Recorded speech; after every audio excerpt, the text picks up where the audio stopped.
Thanks, Luke.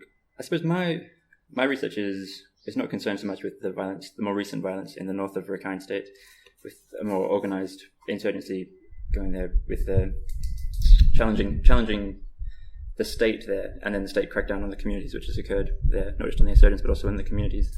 But my research is more concerned with communal violence, particularly that which occurred between 2012 and 2014 in different places around the country. The violence between different communities. In particular, this violence was, the perpetrators were largely those who identify as Buddhist in Myanmar, and the victims were largely people that they had identified as Muslim. I think also it's important to note that most victims of the violence have been Muslim, and that perpetrators and instigators have largely have escaped any sanction from the state as well. But as for the sort of questions that I've been asking about the violence, the PhD focus is about the emergence of communal violence under political transition. So I'm looking at the different mechanisms which have served to produce the violence and the opportunities and threats which may have induced people to become involved in the violence or to instigate this violence and these kind of things, and as well as notions of how political transition in Myanmar is not only political transition, it's also a lot of things happening in Myanmar at the moment, a lot of social change, economic change, and these kind of things. And so the questions of how all this change has to do with questions of the nation and questions of who belongs to the nation, so things like that, these nation-building processes. So, for example, during the political transition since 2010, 2011, with the USDP government, with the Thein government coming in, there's, obviously we've seen a lot of debate about the constitution and sort of the borders of the country, particularly to do with the constitution, and also the citizenship laws, so 1982 citizenship laws, and who qualifies as a Myanmar citizen, and who belongs to the Myanmar nation, and these kind of things. So looking at those kind of mechanisms, those questions which have arisen during political transition, as well as how the violence has come up, and those more local mechanisms as well. The PhD structure, it's using a sort of contentious politics approach to looking at communal violence, because of the diverse nature of the violence. It's I found that none of the real literature to do with communal violence and political transition really reflects the situation in Myanmar. So I've ended up using this contentious politics theory, which focuses more on the mechanisms which are there, which produce the violence, but also the opportunity and threat structures which exist. And then in the context of political transition, looking at how those opportunities and threats change, and so on and so forth. That's the main structure for the PhD.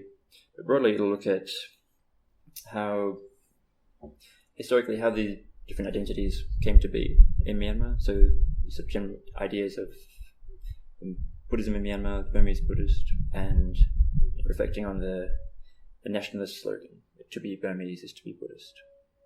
These sorts of things. And it'll then look at how the violence served to polarize communities between, broadly speaking, Buddhist and Muslim communities in Myanmar, polarizing those communities, but also looking at the sort of what we would term brokerage in contentious politics. So looking at how different organizations make claims upon the state, and then some sort of loose alliances and links between different actors. So particularly, I suppose that'll be looking at links between the Sangha and Buddhist nationalist organizations, and between the USDP party, which was in government at that time, obviously. After that, I suppose the PhD will look at the interpretations of the violence, so how the violence was interpreted around the country in different places and at different scales of analysis as well. So looking locally, so for example, in the case of Sitwe in Rakhine, looking locally at how that violence was understood, and then how it was understood nationally. How was that violence in Sitwe understood at a national level? And I find that quite interesting, because those are really different interpretations as well. So locally, the violence might be interpreted to have these very, very local dynamics to do with land and the rights of one community over the other community, and so on. But nationally, this same conflict, the same violence, was very much interpreted through a religious lens, so looking at the threats to Buddhism in Myanmar, particularly from Islam, from Muslims, those threats to Buddhists. Whereas there's a quite different interpretations. So looking at how those interpretations developed locally and nationally, and the sort of the rhetoric that was used by different actors, such as Buddhist nationalist organizations and political parties, and by the state, and how those contributed to how those narratives emerged, but also how those narratives reflect existing grievances, both locally and at the national level as well.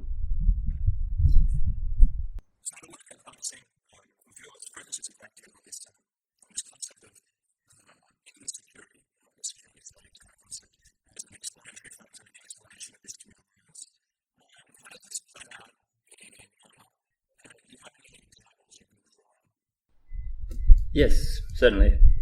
So I've been looking a bit for, particularly one part of the PhD looks at the violence in Sittwe. This is the first wave of violence in June 2012 in Sittwe.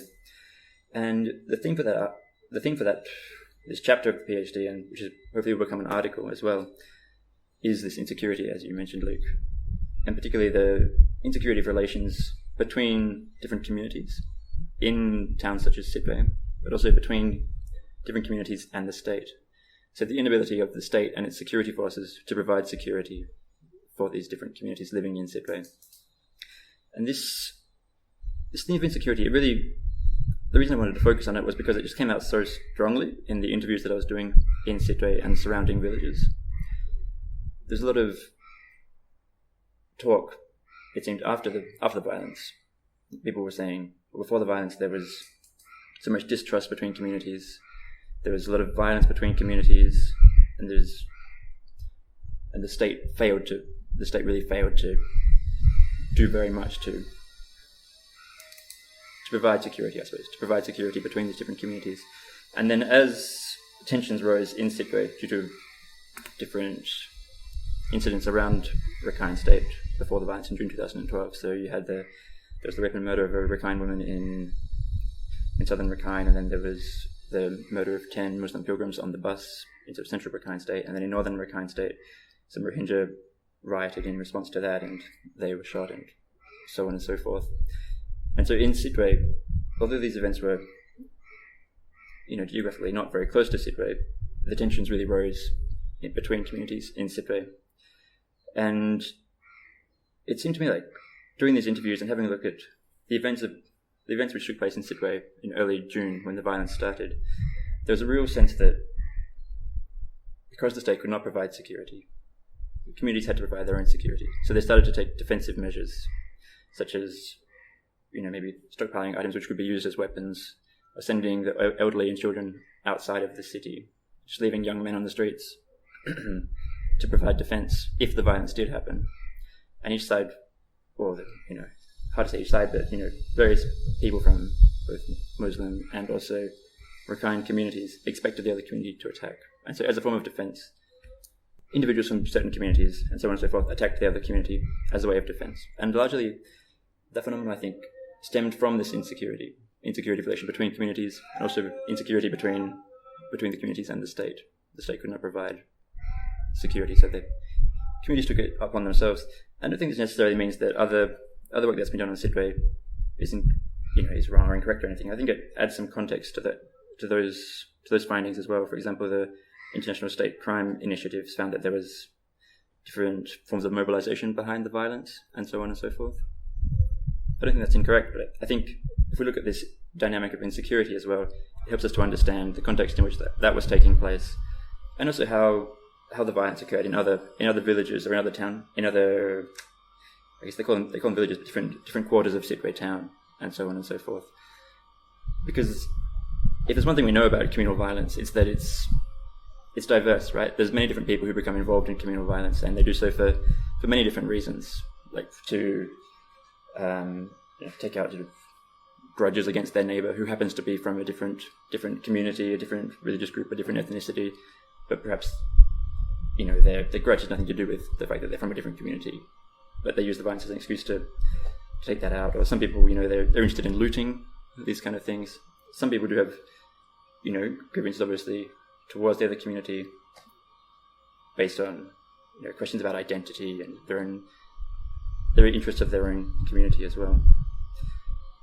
So yes, this the concept of insecurity as well, I think it should be said, is perhaps more relevant to the case of Sittwe than other towns and cities where communal violence has occurred in Myanmar. And that's largely got to do with the population, the demographics. Because in Sittwe, at that time, 2012, the population was largely split sort of 50-50 between Muslims and Rakhine in that town. And, there's also Christian, Hindu minorities and so on and so forth. And the Muslim communities are diverse as well. There's Communal Muslims living there. There's some who identify as Rohingya, some who identify as Rakhine Muslim, and so on and so forth.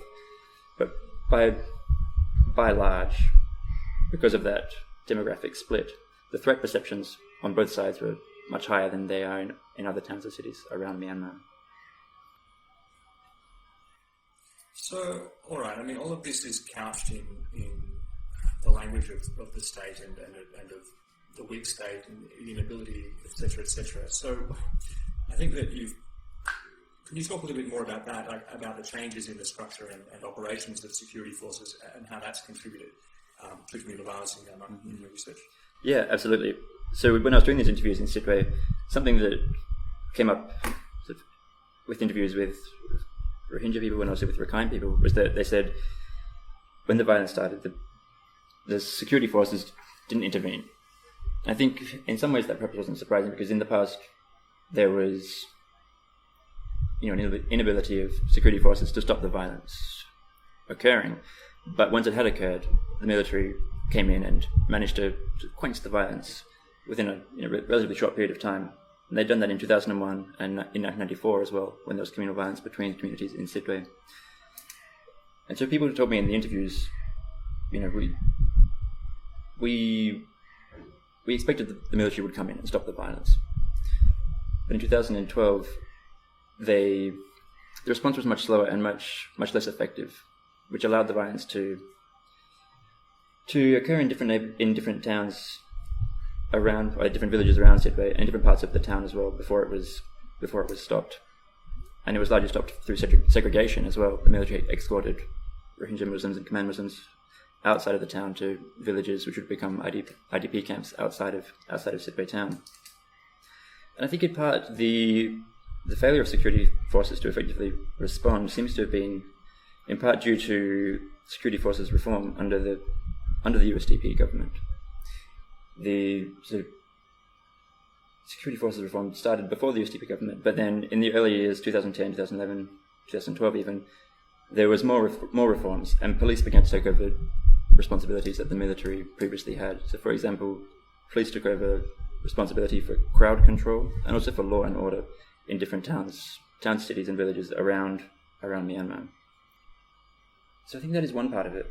But then on top of that as well, there's other reasons as well. I mean, the state perhaps has, its own reason for not becoming involved in the violence, and security forces have their own reasons for not wanting to nip the violence in the bud to start with very immediately. And also there does seem to be some discrimination and so forth, which is embedded in security forces as well, particularly against Muslims. So, but why are the police, I mean, in that reading it seems to me that the police are seen as less effective. Why is that? Yes, I suppose a lot of that comes from the history of military rule in Myanmar. So in 1962 or 63, in the early 1960s certainly, after the military coup, the responsibility for law and order in towns and cities was transferred from the police to the military. And the police, most of their roles were diminished, and they were only responsible for very minor roles, such as apprehending some suspects on minor arrest warrants and these kind of things. And so when, in the early 2010s, 2010, 11 and 12, when the responsibility was then given back to the police, they were largely undertrained, sort of inefficient, and they were lacking a lot of trust from the community. So they were known for, corruption, ineffectiveness, and so on and so forth. And so I suppose perhaps it got something to do with the political transition and the fact that those reforms were very early at that time in 2012. So the police remained undertrained and incapable of dealing with such a situation, which is why President Thein Sein then announced the state of emergency, and the military came in, which was which responded better to the violence than the police did, and that was evident in responses from the interviews I was doing around Sidway, and also you can find similar argument in reports from Human Rights Watch and also International Crisis Group and the violence at that time. But I suppose, yes, and I think that was realised after the violence, and more efforts were made to train the police. So the Myanmar government accepted this EU training program from the EU, training police and so on and so forth, in the hope that the police response would improve. All right. So thinking about, I guess, this differentiation between police and the military, and also what's just happened in Western Rakhine State and the military coming in, and earlier you seem to make a qualitative distinction between an insurgency that's happening now in Western Rakhine State and the communal violence that happened in 2012. So I guess could you talk a little bit more about that kind of assessment?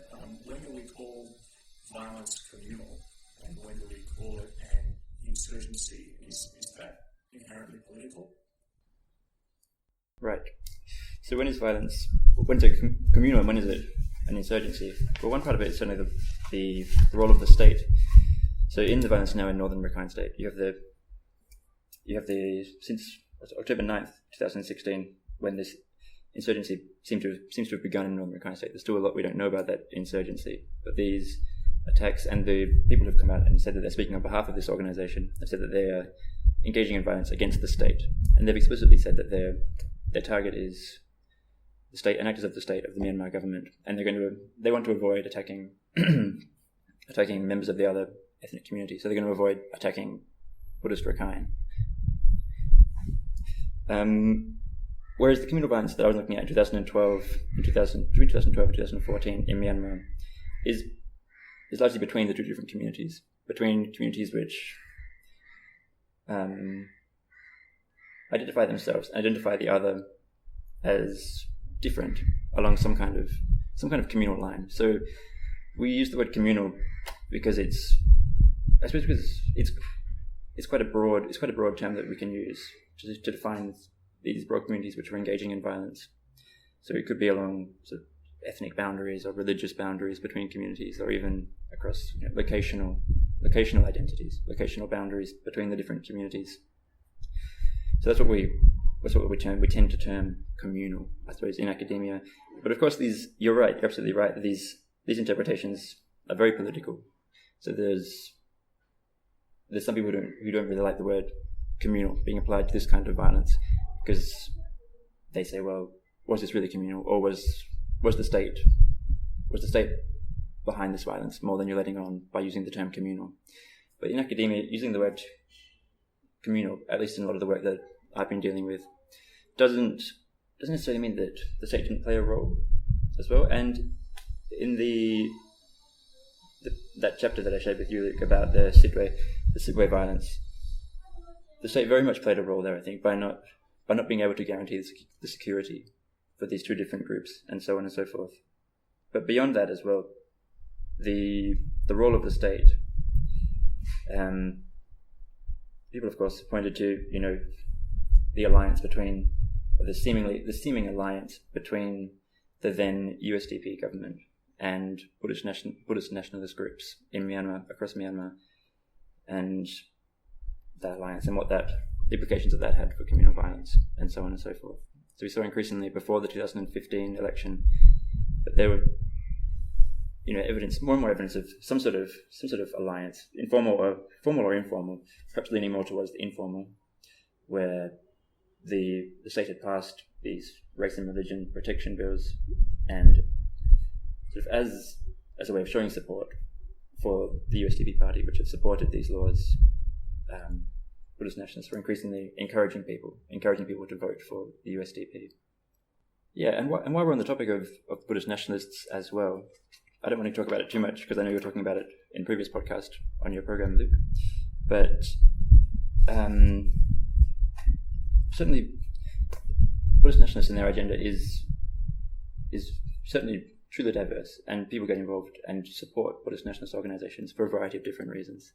And these organizations are involved, as Matthew Walton and Dorkin Mamraji said on your previous podcast, people are involved for all different reasons, and they're doing different things, such as responding to natural disasters and so on, and providing social services and education and things like that, which are not connected to an anti-Muslim agenda, and so on and so forth.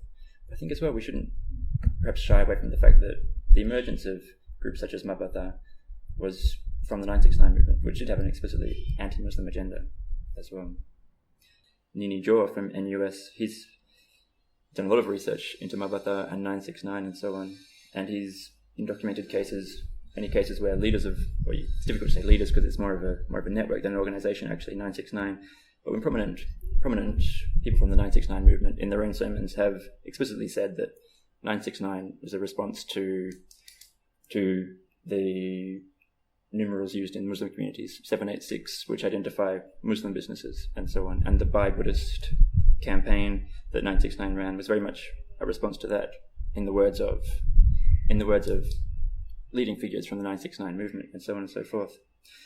Mabatha does have its origins in that movement in 969, which has also been linked to instances of communal violence, such as in Mektila, where after the violence, 969 was found spray painted on Muslim homes and on mosques and things like that, which were badly damaged, and Muslims were run out of town basically in those cases, and many killed. Yes, and perhaps another example as well is, it's often said that figures such as the Siddhu Siyado became involved in Mabatha when it was established in 2013 as a way of moderating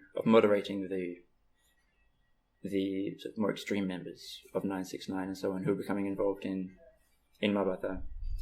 I think as well, other work as well by Nini Jor, but also by Nick Cheeseman from the ANU as well, they've also identified that perhaps Siddhu Siyado isn't as much of a moderate as he's sometimes presented to be, and in his own sermons and writing as well, there's some anti-Muslim sentiment as well, which perhaps gives him more of an alignment with Mabatha and its own origins as well.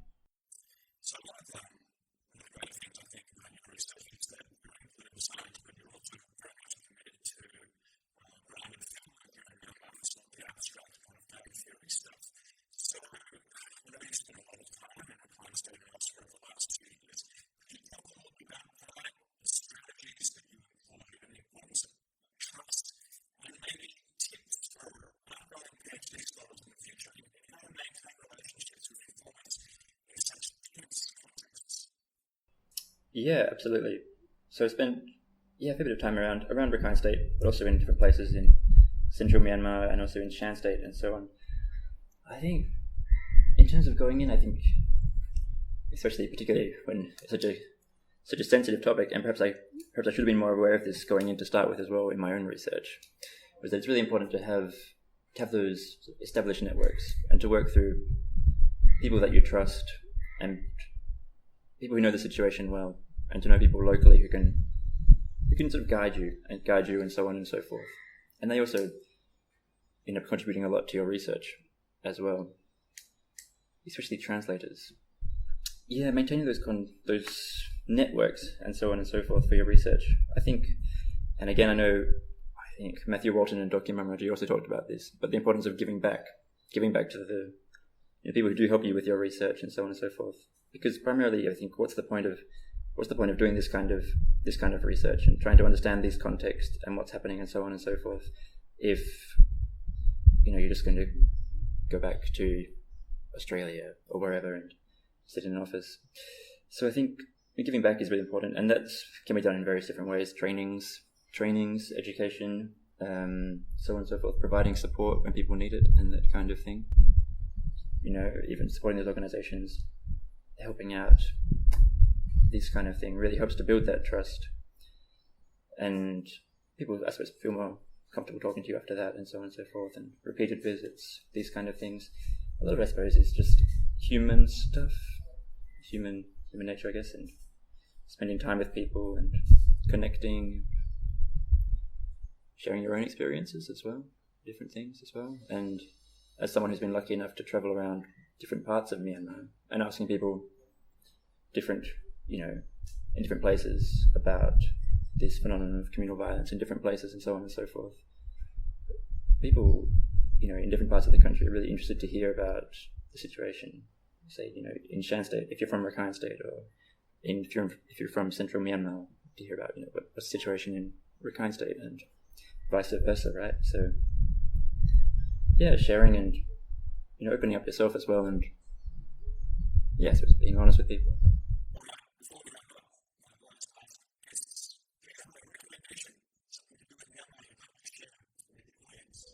Perhaps a book. So yeah, I suppose I could recommend Matthew Mullen's book, Pathways That Changed Myanmar. I think 2016 came out with Z Books, I believe, but to do with, I suppose, also to do with political change in Myanmar and how people were, trying to create change by themselves as well during the political years of the military regime and so on. And the stories, which I think often didn't get out at that time, that Mullen really documents in his book, and sort of taking readers away from the usual narrative that you tend to hear about those years of military rule in Myanmar, where you had the great forces of the NLD on the one hand, and then the evil forces of the military regime on the other hand, and everything else seems to be neglected and forgotten. Whereas Mullen's book really brings out those other stories, which I think we don't hear much of. So I'd really recommend that book. I learned a lot from it myself. All right, that sounds great. Yeah, that's good. Well, thank you so much for being on Myanmar Musings, and we look forward to your forthcoming article and the thesis. Thanks for having me.